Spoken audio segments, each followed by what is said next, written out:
बा भाई लोग, स्वागत पर लगन के बीएस रिकॉर्ड भोजपुरी न्यूज में। बहुत खुशी के बात बाकी आज संजय धड़कन जी के दूगो गाना छूटल है, जो उनकी उम्मीद ना पूरा विश्वास बाकी आप लोग दोनों गाना के सुन ले हो।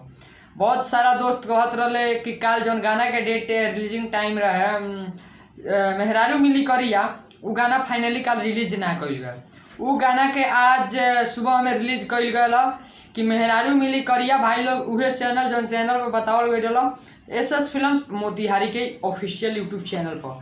गाना बहुत ही अच्छा बा कि सब होके हुनर मेहरारू चाहे सुनर, उहे म्यूजिक पे गाना बनावल गई बा।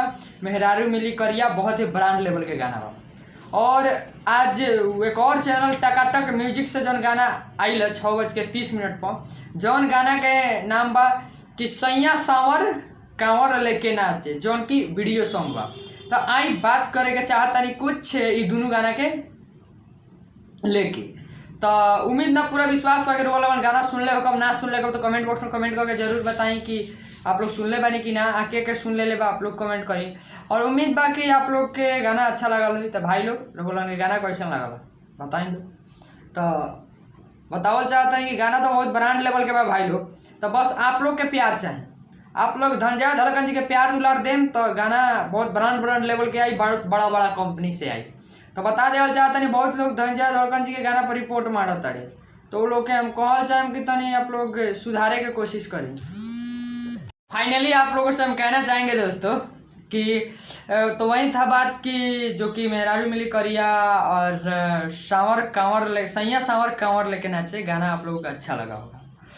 और उस गाने पे कुछ कुत्ते कमीना रिपोर्ट मार रहे हैं, पागल हैं सब।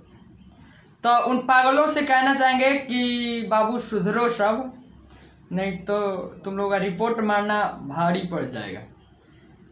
कि दिलों के धड़कन के सताओगे ना तो दुनिया में कहीं नहीं रह पाओगे। याद रखो, इतना एक नेक दिल इंसान के साथ अगर तुम लोग ऐसे करोगे तो ये चीज़ सही नहीं है। और आप लोगों से एक बात बता देना चाहते हैं दोस्तों कि एक छोटी म्यूजिक भोजपुरी म्यूजिक चैनल है। तो आप लोगों से कहना चाहेंगे, एक डिस्क्रिप्शन में लिंक दे दिया है, जाके आप लोग उसको अगर अच्छा लगे आप लोगों को तो आप सब्सक्राइब कर सकते हैं। छोटी म्यूजिक अच्छा क्या, आपको उसको जाकर सब्सक्राइब कर लीजिए, छोटी म्यूजिक भोजपुरी। उस पर बहुत ही अच्छा गाना आता है। तो एक सैड सॉन्ग बहुत ब्रांड लेवल का आया हुआ है कि तोहके भुलाए खातिर दारू पिए ले, वो भी गाना के आप लोग जाकर सुनी, प्यार दुलार दी भाई के।